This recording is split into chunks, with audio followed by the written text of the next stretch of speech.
1.5 லட்சம் தமிழர்கள் படுகொலை செய்யப்பட்டதற்கு நினைவு கூறுகின்ற விதமாக நாளை மறுநாள் ஞாயிற்றுக்கிழமை மே 19ஆம் தேதி சென்னை பெசன்ட் கடற்கரையில் நாங்கள் சுடரேந்த இருக்கின்றோம். இந்த நிகழ்ச்சி எதற்கு நாள் உலகம் முழுவதும் இனப்படுகொலையான மக்களுக்கு நினைவஞ்சலி செலுத்துவது எல்லா இடங்களிலும் நடக்கிறது. எவ்வாறு இலங்கை இராணுவம் செய்ததோ அதே முறையை இஸ்ரேல் இராணுவம் செய்கிறது. இது இலங்கை மாடல் என்று சொல்கிறார்கள். அந்த இலங்கை மாடல், ஸ்ரீலங்கன் மாடல் என்று சொல்லப்படுகின்ற அழிப்பு முறை இப்பொழுது அங்கே நடக்கிறது. இது விட்டோம்னா உலகம் முழுக்க இதே மாதிரி இனப்படுகொலை நடந்து கொண்டே போகும். கருணா பிரிவை சார்ந்தவர் தமிழ்நாட்டில் சுதந்திரமாக எப்படி வர முடியும்? ஒரு படுகொலை செய்தவர், சர்வதேச படுகொலையை நிகழ்த்திய இந்த கருணா பிரிவை சார்ந்தவரை தமிழ்நாட்டில் கைது செய்திருக்க வேண்டும். முறைப்படி நடந்தால் அதான் நடந்திருக்கணும். அப்படி ஒரு படுகொலை செய்த ஒரு கும்பலை சார்ந்தவர் தமிழ்நாட்டினுடைய அரசியலை பற்றி பேசுவதற்கு எந்த யோகியதையும் கிடையாது. தமிழ்நாட்டிற்குள் எங்களுக்குள் 1000 கருத்து வேறுபாடுகள் என்பது வேறு. இன்னைக்கு ஈழத்தமிழர் பிரச்சனை இந்தியா முழுவதும் கொண்டு போனதும் உலகளாவிய அளவில் போவதற்கு தமிழ்நாட்டு தமிழர்கள் உதவி செய்திருக்கிறார்கள். வேற என்ன செஞ்சணும்? வேற என்ன செய்யணும்? கருணா குழுவுக்கு ராஜபக்சேவிட்ட போய் மண்டிட்டு நிற்கிற மாதிரி நிற்கணுமாமா? கருணா போய் நிற்கட்டும், அவர் போய் நிற்கட்டும், மண்டிட்டு நிற்கட்டும், அது அவருடைய பிழைப்பு. கருணாவை போல தமிழர்கள்லாம் மண்டிட்டு நிற்க மாட்டாங்க. தமிழ்நாடு என்ன செய்தது, தமிழர்கள் என்ன செய்ய, தமிழ்நாட்டு தமிழர் என்ன செய்தார் என்று கேட்பதற்கு எந்த யோகியதையும் கருணாவிற்கு கிடையாது.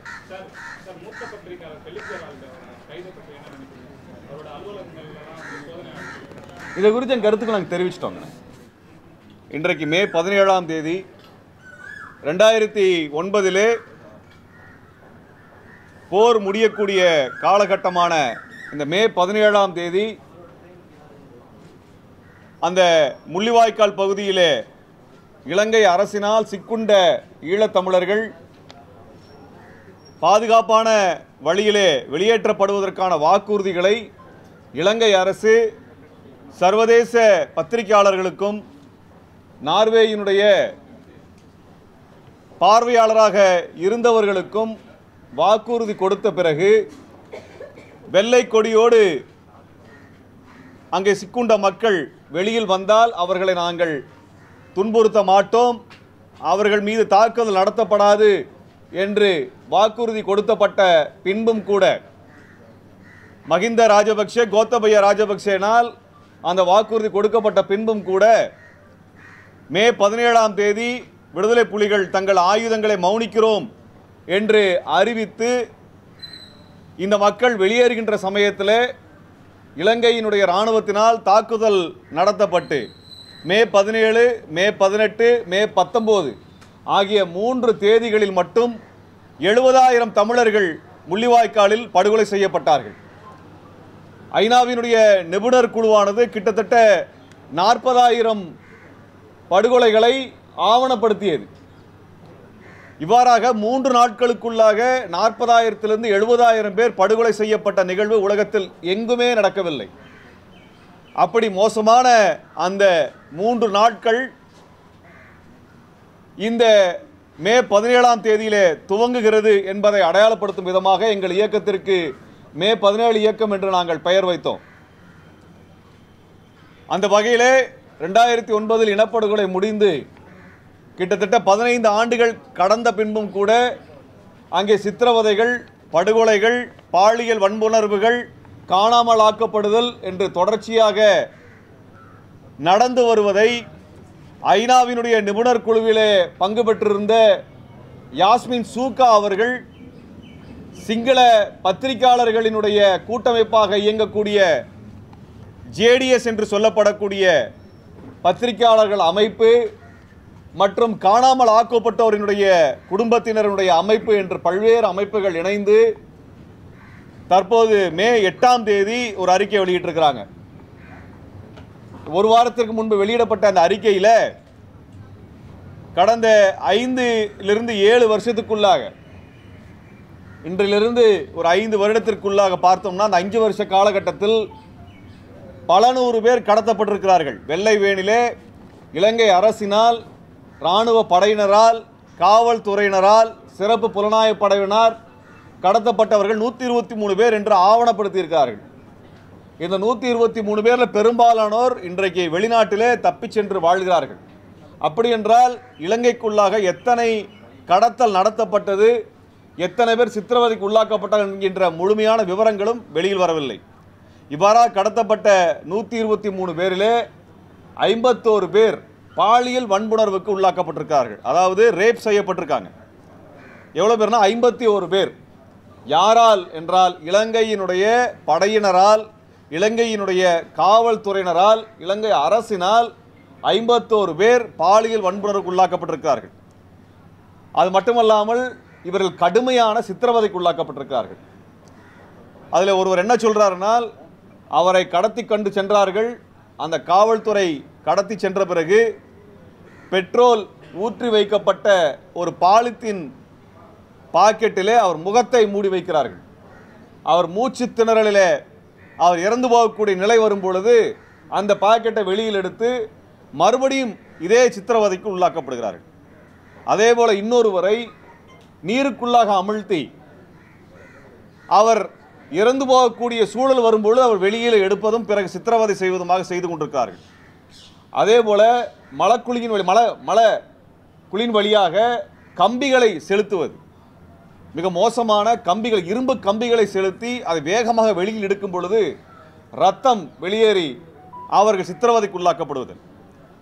இது மட்டுமல்லாமல் சொல்ல முடியாத வகையிலே, இங்கே எங்களால் வெளிப்படையாக சொல்ல முடியாத வகையிலெல்லாம் பல்வேறு சித்திரவதைகள் பெண்கள் மீது நடத்தப்பட்டிருக்கின்றன. அங்கே ஆண்கள் உட்பட, ஆண்கள் பெண்கள் என்ற பாகுபாடு இல்லாமல் அனைவருமே வன்புணர்வுக்கும் உள்ளாக்கப்பட்டிருக்கிறார்கள். இந்த ஆவணம் கடந்த வாரத்தில் வெளியாக்கப்பட்டிருக்கிறது. இது மட்டுமில்ல, கடந்த 2012-13 அங்கே மாத்தளை என்கின்ற பகுதியிலே மனித புதைகுழி எடுத்திருக்கிறாங்க. நூற்றுக்கணக்கானவருடைய உடல் அங்கே புதைகுழியிலிருந்து எடுக்கப்பட்டிருக்கிறது.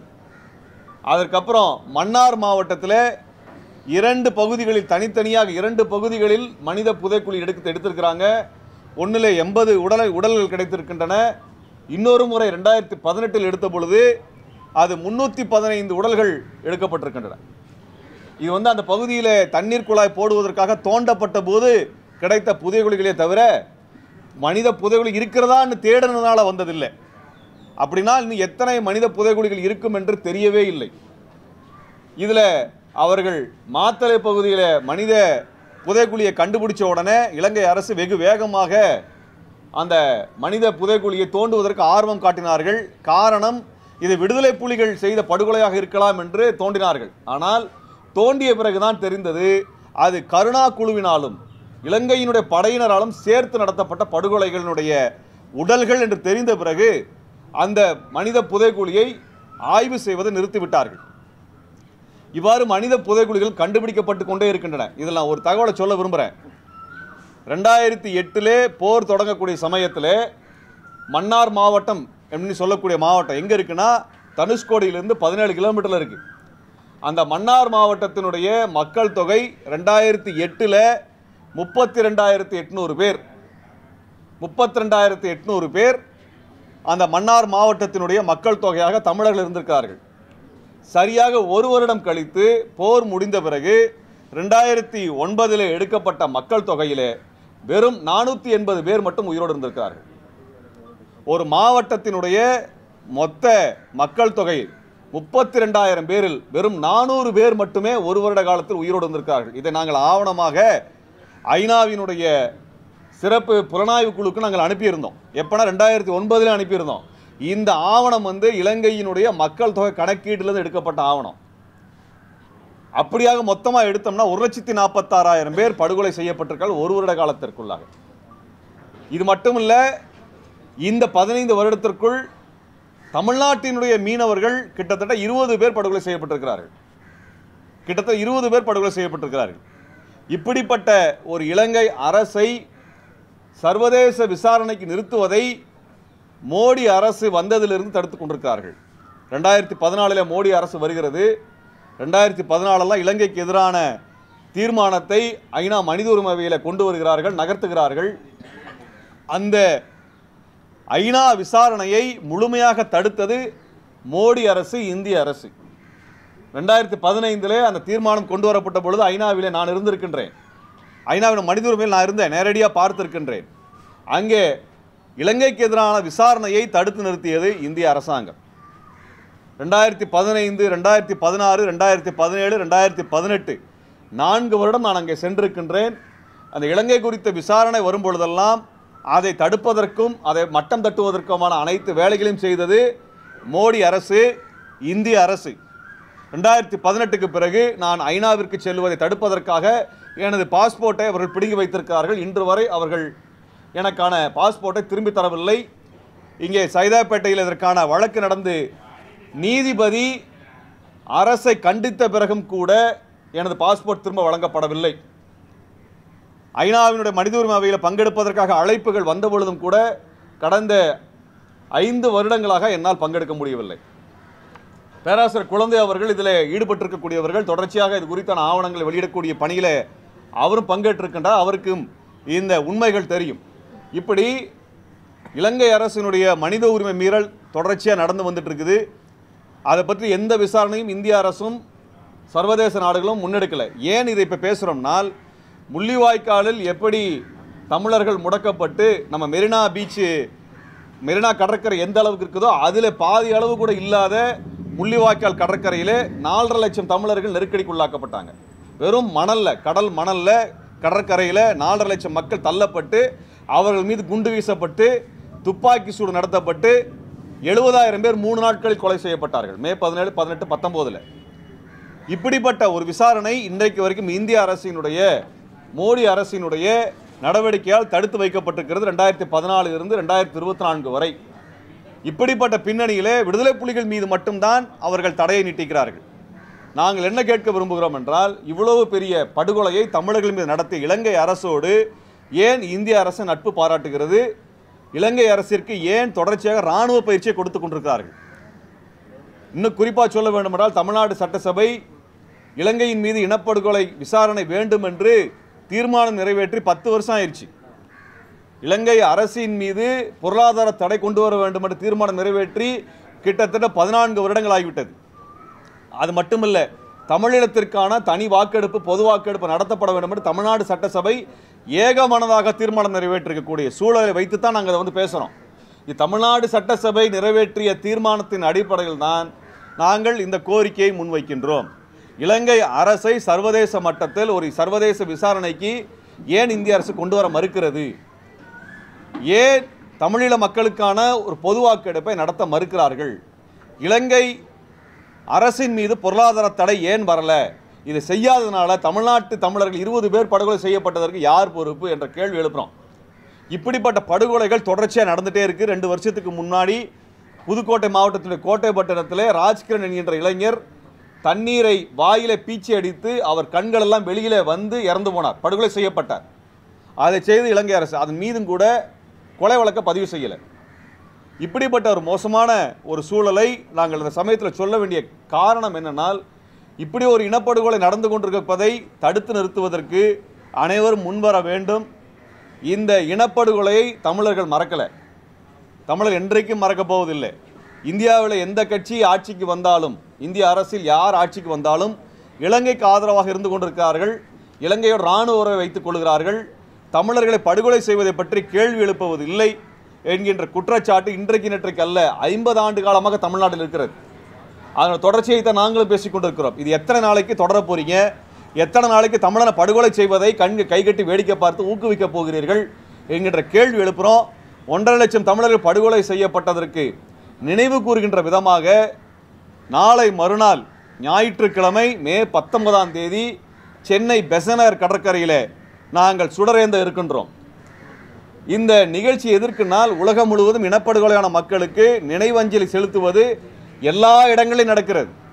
3 நாட்களுக்கு முன்பாக பாலஸ்தீனத்திலே 1948 நடத்தப்பட்ட நக்பா இனப்படுகொலைக்காக அங்கே 70 வினாடிகள் அமைதி காத்து நினைவஞ்சலியை செலுத்தினார்கள். இதேபோல யூத இனப்படுகொலைக்கும் நினைவஞ்சலியை வருடந்தோறும் செலுத்துகிறார்கள். ஆர்மீனிய இனப்படுகொலைக்கு நினைவஞ்சலியை செலுத்துகிறார்கள். அதே போலத்தான் தமிழீழ இனப்படுகொலைக்கு நினைவஞ்சலியை செலுத்துவதற்கு ஒட்டுமொத்த தமிழ்நாடும் முன்வர வேண்டும். அந்த வகையிலே மே 19ஆம் தேதி கடற்கரையில் நாங்கள் வைத்திருக்கின்றோம். கடந்த 12 ஆண்டுகளாக இந்த நினைவேந்தலை நடத்தி வருகிறோம். இதில் அனைத்து தமிழர்களும் பங்கெடுக்க வேண்டும். அமைதியான முறையிலே அங்கே படுகொலையான மக்களை நாங்கள் மறக்கவில்லை. அவர்களுக்கான நீதிக்காக நாங்கள் போராடி கொண்டிருக்கிறோம் என்பதை உலகத்திற்கு சொல்லுவதற்காக அனைவரும் வர வேண்டும். ஏன் இதை சொல்கிறோம்னால், இதே சமயத்தில் முள்ளிவாய்க்கால் கடற்கரையில் எப்படி மக்கள் நெருக்கடிக்கு உள்ளாக்கப்பட்டு படுகொலை செய்யப்பட்டார்களோ அதே போல பாலஸ்தீனத்திலும் அங்கே பாலஸ்தீன மக்கள் ரஃபா என்கின்ற பகுதியில் நெருக்கடிக்கு உள்ளாக்கப்பட்டு 15 லட்சம் பேர் மீது தாக்குதல் நடத்தப்பட்டு படுகொலை நடத்தப்பட்டு கொண்டிருக்கிறது. நான் பேசிக் கொண்டிருக்கக்கூடிய இந்த நேரத்தில் அங்கே இனப்படுகொலை நடந்து கொண்டிருக்கிறது. எவ்வாறு இலங்கை இராணுவம் செய்ததோ அதே முறையை இஸ்ரேல் இராணுவம் செய்கிறது. இது இலங்கை மாடல் என்று சொல்லுகிறார்கள். அந்த இலங்கை மாடல், ஸ்ரீலங்கன் மாடல் என்று சொல்லப்படுகின்ற அழிப்பு முறை இப்பொழுது அங்கே நடக்கிறது. இது விட்டோம்னா உலகம் முழுக்க இதே மாதிரி இனப்படுகொலை நடந்து கொண்டே போகும். இனப்படுகொலை தடுக்க முடியாத நிலைமை வரும். உலகம் முழுக்க இப்படியான படுகொலை நடப்பதை நாம் கைகட்டி வேடிக்கை பார்க்க முடியாது என்கின்ற காரணத்தினால்தான் நாங்கள் இந்த பத்திரிகையாளர் சந்திப்பை முன்வைக்கின்றோம். யாஸ்மின் சூக்கா அவர்கள் சொல்லியிருக்கக்கூடிய அந்த அறிக்கை, அவர் ஐநாவிலே மிக முக்கியமான ஒரு பொறுப்புகளை முன்னெடுத்தவர், உலக புகழ்பெற்ற மனித உரிமை செயல்பாட்டாளர்.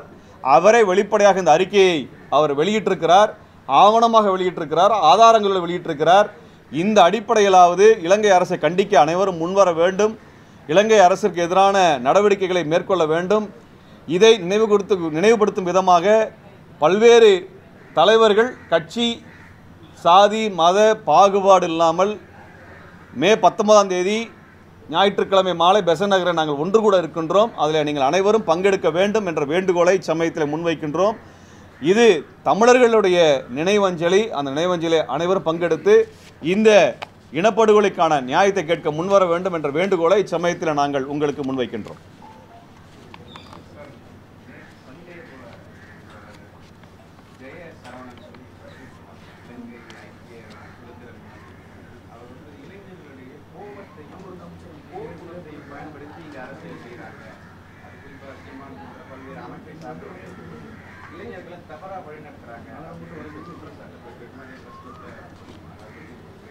அவர் யாருன்னு தெரியல. கருணா பிரிவினுடைய கட்சி நிர்வாகி சென்னையிலே பத்திரிகையாளர் சந்திப்பிலே தமிழ்நாட்டிலே இளைஞர்களை தவறாக வழிநடத்தணும்னு சொல்றாங்களா?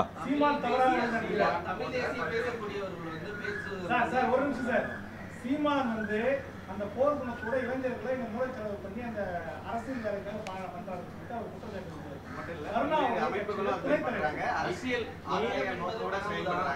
ஈழம் என்பது வந்து பிரபாகரன் அவர்களாலே கொண்டு வர முடியல. இவங்க தேவையில்லாம இலங்கை தமிழர்களை வந்து சீட்டி விட்டு அங்கே வந்து தேவையில்லாத ஒரு குழப்பத்தை ஏற்படுத்த பார்க்கிறாங்க, அரசியல் செய்யறாங்க, அரசியல் ஆதாயத்துக்காக இங்க வந்து அரசியல் பண்ணிட்டு இருக்காங்க அப்படின்னு கருணா பிரிவினுடைய துணைத் தலைவர் வந்து தமிழ்நாட்டு குற்றஞ்சாட்டு சொல்லியிருக்கிறாரா? ஒன்றே ஒன்று தாங்க. அதாவது கருணா என்பவர் சிங்கள அரசோடு சேர்ந்து கொண்டு இனப்படுகொலையில் பங்கெடுத்தவர். கடைசி கட்டத்தில் நேரடியாக படுகொலையில் பங்கெடுத்த குற்றச்சாட்டு அவர் மீது இருக்கிறது. அங்கே மாத்தளை பகுதிகளில் நடந்த மனித புதைகுழியிலே கருணா படையினர் தான் படுகொலை செய்திருக்கார் என்பது ஆவணமாக வெளிவந்திருக்கிறது. உண்மையாக சொல்ல போனால் அந்த கருணாவினுடைய பிரிவை சார்ந்தவர், அவர் துணைத் தலைவர் தமிழ்நாட்டுக்கு வந்திருந்தால் அவர் கைது பண்ணியிருக்கணும். ஏன்னா இலங்கை ஒரு போர்க்குற்றம் செய்திருக்கிறது என்று தமிழ்நாடு சட்டசபை தீர்மானம் போட்டிருக்கிறது. கருணா பிரிவை சார்ந்தவர் தமிழ்நாட்டில் சுதந்திரமாக எப்படி வர முடியும்? ஒரு படுகொலை செய்தவர், சர்வதேச படுகொலையை நிகழ்த்திய இந்த கருணா பிரிவை சார்ந்தவரை தமிழ்நாட்டில் கைது செய்திருக்க வேண்டும். முறைப்படி நடந்தால் அதான் நடந்திருக்கணும். அப்படி ஒரு படுகொலை செய்த ஒரு கும்பலை சார்ந்தவர் தமிழ்நாட்டினுடைய அரசியலை பற்றி பேசுவதற்கு எந்த யோகியதையும் கிடையாது. தமிழ்நாட்டுக்குள் எங்களுக்குள் 1000 கருத்து வேறுபாடுகள் என்பது வேறு. ஆனால் ராஜபக்சேவோடு கைகோர்த்து கொண்டு சொந்த இனத்தை, சொந்த மக்களை, சொந்த போராளி குழுக்களை படுகொலை செய்த கருணா குழுவை சர்வதேச விசாரணைக்கு ஒப்படைக்க வேண்டும் என்பதிலே சர்வதேச அறிக்கைகள், ஐநாவினுடைய அறிக்கைகளை சொல்லியிருக்கிறது. கருணா குழுவை பற்றி ஐநாவினுடைய மனித உரிமை அவையில் வெளியிடப்பட்ட அறிக்கைகள் சொல்லியிருக்கின்றன. அப்படிப்பட்ட கருணா குழுவை சார்ந்தவர் யார் வந்தாலும் தமிழ்நாட்டில் கைது செய்திருக்க வேண்டும். ஏன் கைது செய்யல? அவர் எப்படி இங்கே வந்து துணிச்சலா பத்திரிகையாளர் சந்திப்பு வச்சு தமிழ்நாட்டு அரசியலை பற்றி பேசுகிறார் அவர்? ஆக ஒரு போர்க்குற்றம், இனப்படுகொலை குற்றத்திற்கு உள்ளாக்கப்பட்ட ஒரு குழு, ஒரு ஆயுத குழு, அந்த ஆயுத குழு இலங்கை இராணுவத்தோடு சேர்ந்து இயங்கிய ஆயுத குழு, இலங்கை அதிபர் ராஜபக்சே இவரை வளர்த்தெடுத்திருக்கிறார். அவர் இனப்படுகொலை குற்றச்சாட்டிற்கு உள்ளாக்கப்பட்டிருக்கிறார். போர்க்குற்ற நடவடிக்கையில் உள்ளாக்கப்பட்டிருக்கிறார். மக்களை, அப்பாவி மக்களை படுகொலை செய்திருக்கிறார் கருணா என்ற குற்றச்சாட்டு இருக்கிறது. இது நாங்களாக சொல்லவில்லை, அறிக்கைகளில் இருக்கு, சர்வதேச மனித உரிமை அறிக்கைகளில் இருக்கிறது. அப்படிப்பட்ட குழுவை சார்ந்த தமிழ்நாட்டிற்கு வந்தால் இதற்கு மேலும் தமிழ்நாடு காவல்துறை கவனம் எடுத்து இது போன்ற கொலை குற்றங்களில் ஈடுபடக்கூடிய நபர்கள் தமிழ்நாட்டிலே வந்து அரசியல் கருத்துக்களை வெளியிடுவதும் செயல்பாடுகளை செய்வதற்குமான முயற்சிகளை முன்னெடுத்தால் உடனடியாக அவர்களை கைது செய்யணும். ஏனால் இப்படிப்பட்ட ஒரு குழுவை சார்ந்த தமிழ்நாட்டில் என்ன குழப்பத்தை கொண்டு வரான்னு எங்களுக்கு தெரியாது. தமிழ்நாடு அமைதியாக இருக்கிறது. அரசியல் ஆதாயத்திற்காக தான் இங்கே அரசியல் செஞ்சு வராங்க பல்வேறு அமைப்புகளும் சார்ந்தவர்கள். குறிப்பாக அந்த இது உண்மையா பொய்யா? இல்லைங்க, முதல்ல ஒரு கொலையாளி வந்து மற்றவங்களை குற்றம் சொல்றதுக்கு முதல்ல கொலையாளியை பற்றி குற்றச்சாட்டை பேசணும்ல. முதல்ல கருணா குழுவே இல்லைங்க, அவரே ஒரு கொலை குற்றவாளி தானே. ஒரு கொலை குற்றவாளி என்ன வேணா போய் பேசலாம்ல.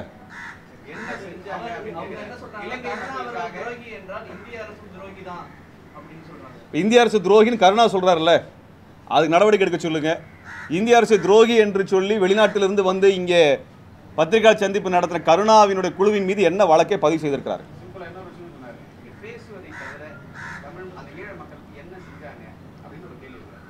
ஈழத் தமிழர்களுக்கு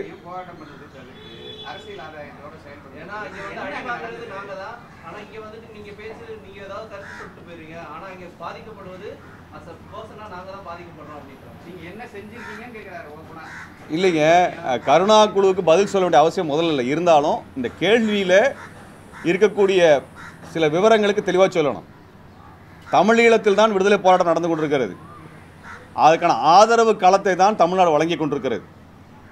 தமிழ்நாடு என்பது ஆதரவு தளமாக இருக்கிறது. இன்னைக்கு பாலஸ்தீனத்தில் போர் நடக்குதுன்னா உலகம் முழுக்க போராட்டம் பண்ணுறாங்க. என்ன பண்ணுறாங்க? அமெரிக்காவில் போராட்டம் நடக்குது, ஐரோப்பாவில் போராட்டம் நடக்குது, தமிழ்நாட்டில் கூட நடக்கிறது. என்ன பண்ணுறாங்க? ஆதரவு பண்ணி போரை நிறுத்துங்கன்னு தான் போராட்டம் நடத்துகிறாங்க. அந்த குரலை கொடுத்துருக்குறோம். இன்றைக்கி ஈழத்தமிழர் பிரச்சனை இந்தியா முழுவதும் கொண்டு போனதும் உலகளாவிய அளவில் போவதற்கு தமிழ்நாட்டு தமிழர்கள் உதவி செய்திருக்கிறார்கள். வேற என்ன செஞ்சணும்? வேற என்ன செய்யணும்? கருணா குழுவுக்கு ராஜபக்சேவிட்ட போய் மண்டிட்டு நிற்கிற மாதிரி நிற்கணுமாமா?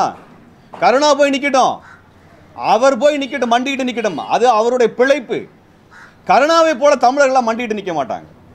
தமிழ்நாடு என்ன செய்தது, தமிழர்கள் என்ன தமிழ்நாட்டு தமிழர் என்ன செய்தார் என்று கேட்பதற்கு எந்த யோகியதையும் கருணாவிற்கு கிடையாது. 15 வருடங்களாக தமிழ்நாட்டு தமிழர்கள் தான். தமிழ்நாட்டு தமிழர் அதாவது கருணா எந்த அமைப்பை சொன்னாலும் சரிங்க, தமிழ்நாட்டிலே ஈழத்தமிழர்கள் மீது நடத்தப்படுகின்ற படுகொலையை எதிர்த்து நாங்கள் போராட்டம் நடத்துவதுதான் இந்திய அரசிற்கு அழுத்தமாக இருக்கிறது, இலங்கை அரசிற்கு அழுத்தமாக இருக்கிறது. வேற எதுக்கு அழுத்தமா இருக்குது? அது கருணா சொல்றதுக்கு எந்த யோகியதையும் கிடையாது.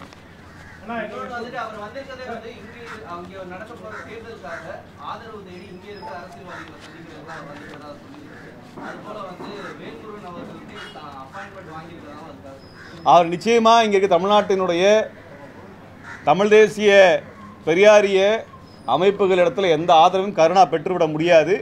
அதுக்காக சாத்தியம் இல்லை. முதல்ல தமிழ்நாடு காவல்துறை இந்த கருணா குழுவை விசாரித்து, அது ஏற்கனவே ஆயுத குழுவாக தான் நாங்கள் இயங்கி கொண்டிருக்கிறது, அந்த குழுவின் மீது நடவடிக்கை எடுக்க வேண்டிய தேவை இருக்கிறது. அதை முதல்ல செய்யுங்க. அதன் சமயத்தை சொல்ற தமிழ்நாட்டுக்குள்ளார அவர்களுக்கு பேசுறதுக்கு எந்த யோகியதும் தமிழ்நாட்டில் மட்டும் இல்லை, இலங்கையிலும் கிடையாது. அவங்களுக்கு ராஜபக்ஷ கிட்ட போய் நாங்கள் போய் மண்டிட்டு நிற்கிறோமா நீங்க கேட்டீங்க. அண்ணன் தொல்திருமாவளவன், கனிமொழி ஆகியோர் வந்து போருக்கு முன்னாடி போயிருக்காங்க, அவங்க மண்டிட்டு இல்லைங்க. ஒருத்தரை அதிபராக இந்தியாவினுடைய பாராளுமன்ற உறுப்பினர் குழுவாக சென்று சந்திப்பது வேற, ராஜபக்ச ராணுவத்தோடு சேர்ந்துக்கிட்டு ராஜபக்ச கொடுக்குற துப்பாக்கி வாங்கி சுடுறது வேற, ரெண்டு வேற வேற.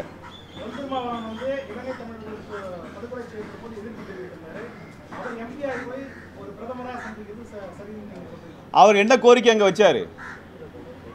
அவர் ராஜபக்சேடும் என்ன கோரிக்கை வச்சார்? தமிழ்நாட்டினுடைய தமிழீழ தமிழர்களினுடைய இனப்படுகொலை சார்ந்த கோரிக்கையை வைப்பதில் எந்த தவறும் கிடையாது. இப்போ சர்வதேச அரங்குக்கு போகிறோம், பாலஸ்தீனத்திற்கும் இஸ்ரேல் சண்டை நடக்குது, பாலஸ்தீனத்தினுடைய பிரதிநிதிகள் இஸ்ரேல் பிரதிநிதி பார்க்கறது இல்லையா?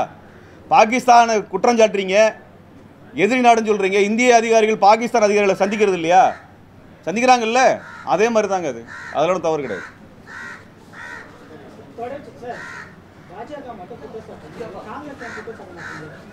காங்கிரஸ் தொடர்ச்சியாக குற்றம் சாட்டி தான் காங்கிரஸ் தமிழ்நாட்டில் வெற்றி பெற முடியாமல் 2014 தோல்வி அடைஞ்சது. அது செஞ்சது நாங்கள் தான். இன்றைக்கு யார் ஆட்சியில் இருக்கிறாங்க? 10 வருஷமாக மோடி அரசு ஆட்சியில் இருக்குது, பாஜக ஆட்சியில் இருக்குது. காங்கிரஸ் தப்பு செஞ்சதுன்னா அதே தப்பை மோடி அரசு ஏன் செய்யுதுன்னு தான் கேட்குறோம். எங்களுக்கு 2 பேர் மேலே வைக்கிறோம். இப்போ யார் ஆட்சியில் இருக்காங்களோ ஆட்சியாளர் தான் நாங்கள் சொல்கிறோம். நாங்கள் யார் ஆட்சியில் இருக்கிறார்களோ அவர்களை தான், ஏன்னா அவங்க கையில் தான் அதிகாரம் இருக்குது, அவங்க கையில் ராணுவம் இருக்கிறது, அவர்கள் கையில் தான் எல்லா கொள்கை முடிவும் இருக்குது. அந்த கொள்கை முடிவு எடுக்கிறவங்க தான் கேள்வி கேட்போமே ஒழிய தெரு கட்சி சார்ந்து பேசுறதுக்கான ஆட்கள் நாங்கள் இல்லை. கொள்கை முடிவு தான். நாங்கள் யாருக்கும் ஆதரவு தெரிவித்து பிரச்சாரம் பண்ணோம்? யாருக்கு பண்ணாங்க? நீங்களா பேசக்கூடாது. இல்லை, இந்தியா கூட நாங்கள் ஆதரிச்சுல பேசல. கம்யூனிஸ்ட் கட்சிக்கு பேசணும், விடுதலை சிறுத்தைகளுக்கு பேசணும், மதிமுகவுக்கு பேசணும். அது அவர்கள் வந்து இந்த போராட்டங்களிலே மக்கள் போராட்டங்கள் இருக்கக்கூடிய கட்சிகள் அவர்கள் ஆதரவு தெரிவிச்சோம். அவங்க எந்த கூட்டணியில் வரட்டுங்க, கூட்டணி வந்து ஒரு கட்சி முடிவு பண்றது. என்னங்க, வேட்பாளருக்கு தெரிவித்து பிரச்சாரம் பண்ணுங்க, இதுல தவறு ஒன்றும் கிடையாது. அவ்வளவுதான் விஷயம். நாங்க என்ன கூட்டணியில போய் நிக்கிறோம்? நாங்களா கூட்டணி? கட்சி தானங்க கூட்டணி வைக்க முடியும்.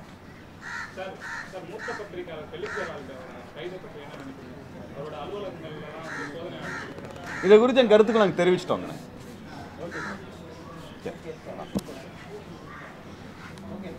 நன்றி தோழர்.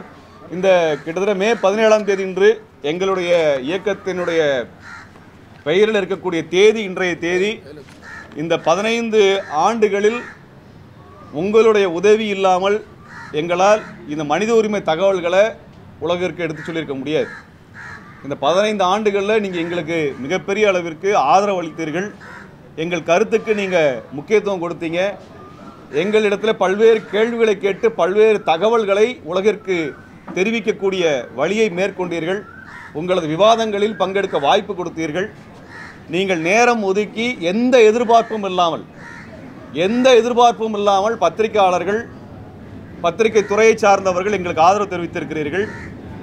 அந்த ஆதரவுக்கு நாங்கள் இந்த சமயத்தில் நாங்கள் நன்றி தெரிவிக்க கடமைப்பட்டிருக்கின்றோம். உங்களது உதவி இல்லாமல் நாங்கள் இந்த தகவலை வெளியில் கொண்டு போயிருக்க முடியாது, நியாயங்களை கேட்டிருக்க முடியாது, நீதி பெற்றிருக்க முடியாது. ஆகவே வேறு எந்த சமயத்தை காட்டிலும் இந்த சமயத்தில் உங்களுக்கு நாங்கள் எங்கள் நன்றிகளை தெரிவிக்க கடமைப்பட்டவர் என்கின்ற முறையிலே எங்களது மனமார்ந்த நன்றியை இந்த சமயத்தில் நாங்கள் தெரிவித்துக் கொள்கிறோம். மே 19ஆம் தேதி பெசனர் கடற்கரையிலே மாலை 4:30 மணிக்கு நீங்கள் அவசியம் வர வேண்டும். தமிழினத்தினுடைய அந்த வழியை உலகத்திற்கு சொன்னவர்கள் நீங்களும் அந்த நினைவேந்தலிலே பங்கெடுக்க வேண்டும் என்பதை இந்த சமயத்தில் வேண்டுகோளாக முன்வைக்கின்றேன். வாங்கிட்டோங்க, எல்லாம் வாங்கிடுச்சு.